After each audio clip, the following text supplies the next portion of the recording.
Hey guys, and welcome to DDP TV. And today it is Wrasslin Wednesdays on the Real DDP blog. And just give you little updates on what's happening. If you go to DiamondDallasPage.com, I got a brand new site. It's almost finished. You can go check it out before I put the announcement out there. But it is very cool. My buddy Robert did an amazing job. So you might want to go back over to DiamondDallasPage.com and check that out. Today on the Real DDP blog, I'm going to be talking about one of my very best friends on the planet, but absolutely in the business. We've been best bros for, well, almost 20 years now. I'm talking about none other than the guy who's about to cross over in my life in the wrestling world back in 1991. I'm talking about Kevin Nash. Later known as Big Sexy, Diesel, Dr. X, Oz, Kev had Vinny Vegas. That's where Kevin and I crossed paths for the first time. Now, we'd hung out together a little bit, but once you become tag team partners with somebody, where you're on the road all the time. I remember one time flying in from wherever I was at, and Kev came to the airport and picked me up. And I said, dude, I really appreciate you coming in and actually picking me up. He goes, dude, we're tag team partners, man. He goes, I gotta look after my boy. And that's the way Kev was, man. Still is today. We had an amazing run together, starting off with a video that I put as part of the blog on the Real DDP blog of Nash and I as the Vegas Connection. My buddy Dylan found it. And Dylan also did a compilation video that we're calling When Paths Cross. You know I'm ADD and dyslexic, so I can use that excuse for everything. So When Paths Cross, starting out with the Vegas Connection, and then Nash going to the WWF and me staying at WCW.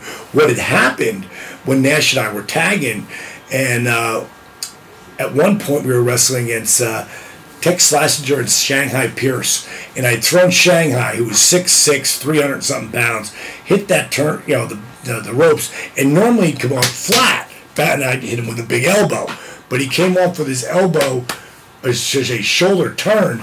So when I went to hit him, I think I was probably too close, because he hit the ropes, came off, and he hit me in the back of my shoulder, and bang!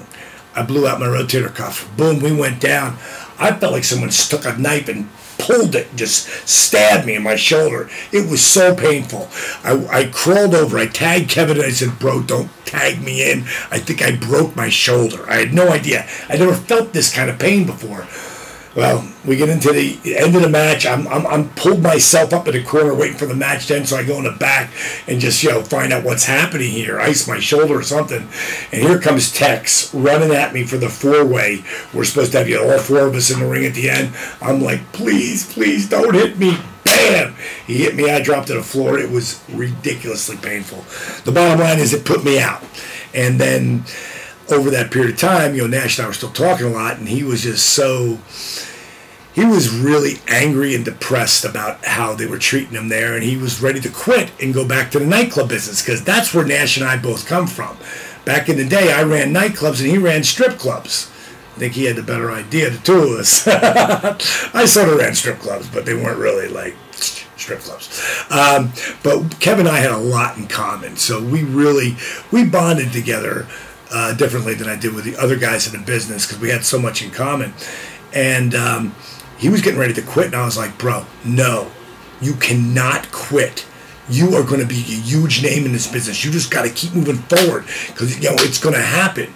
And just like Scott credited me with helping him come into WCW and help him redo his whole character to become the Diamond Stud, which would later become Razor Ramon, which ideally would become Scott Hall, Nash credited me with giving him the drive to say, yeah, screw you, I'm still going forward.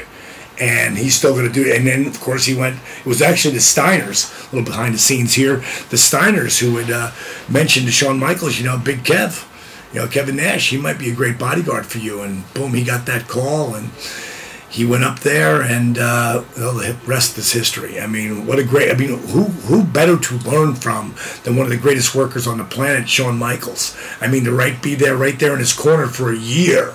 I mean, God, Kev learned so much. He was an amazing ring general, Shawn Michaels, obviously.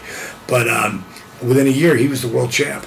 And, you know, his ascension, and Dylan really captured in this highlight video what I was doing at the time and what Kev was doing at the time, and how we were coming up. Of course, he was way up here. I was still down here. But it was actually... When Bischoff actually asked me, he said that, do you think, you know, Nash would be interested in coming in? You know, because he had this idea. So I became like the conduit that actually helped bring Nash into WCW, never knowing that Hall was coming in too, because Bischoff kayfabed me. So when he came in, I mean, what a huge impact. Of course, I talked about this last week on the Real DDP blog, that Scott made a huge impact when he came in. But he said, I'm bringing the big guy. And when Nash got there, God, those guys just killed everybody. But again, true to life, because I really did have a relationship with him. Even though I wasn't going to be the third guy, or the fourth guy, or the fifth guy, I had the real relationship with those guys.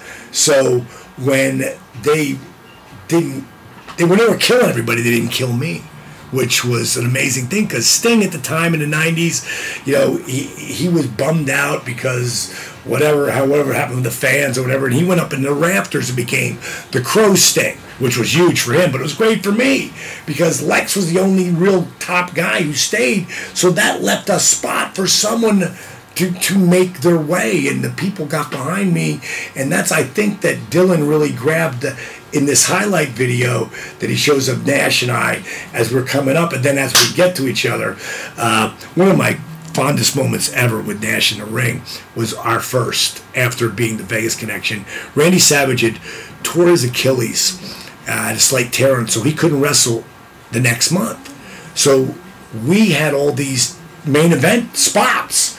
So different guys had to fill in for him, and it had to be Nash or Hall. So Nash, the first time that we get in the ring, it's Pittsburgh, and the place goes crazy for Kevin, and you know, he throws up the Wolfpack sign, and I come in, they go crazy for me, and I throw up the diamond cutter, everybody does that, and it was like such a fevered pitch, and Nash with his fingers up, he looks at me and he goes, "The Vegas Connection, it'll never be nothing, brother," and I just popped, and boom, we locked up, and the place exploded, and it was back and forth. People cheering for me, cheering for him, cheering for me, cheering for him, and then he finally healed on me, and everybody booed him out of the building. And Kev actually took the diamond cutter that night, which was so sweet. You know, he was a true warrior, man. He had a lot to do with you know, what happened in my career. I was just doing a radio show just before I did this right here in the Square Circle from Chicago, and Frankie Rodriguez was asking me about when I became the world champion. At the time, it was Nash who was the booker, and when they came up to that four-way, Hogan, Sting, and Flair, and me, it was Nash who said, "Dally needs to be the world champion."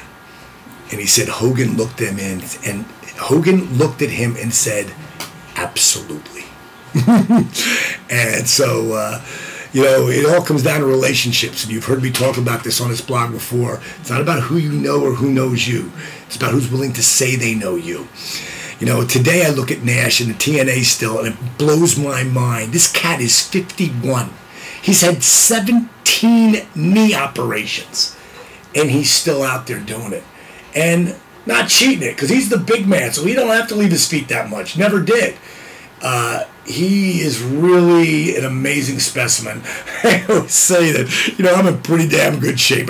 There's really no one who's in my shape at 54, except for Nash, who's 51, and he's the only son of a bitch who looks better than me. I mean, he looks amazing. I gotta tell you a story. One time we walked into a strip joint, go figure. Walked to a strip joint. The girls gave him a standing ovation. It was an amazing ride. Okay, that's all I got for you. I'm running out of time. Don't miss YRG Radio on Thursdays, 9 o'clock. See you, monkeys. Bang! No, go out, go out. Oh, it didn't go. All right. We'll see if it lasts more than 10 minutes. If not, I'm going to have to do this whole thing over again. Son of a bitch, for the bang, I ate it. So I'm going to get you a good one. All right, you've been wonderful. You've been marvelous. But see ya. Bang! Son of a bitch. I hope this works.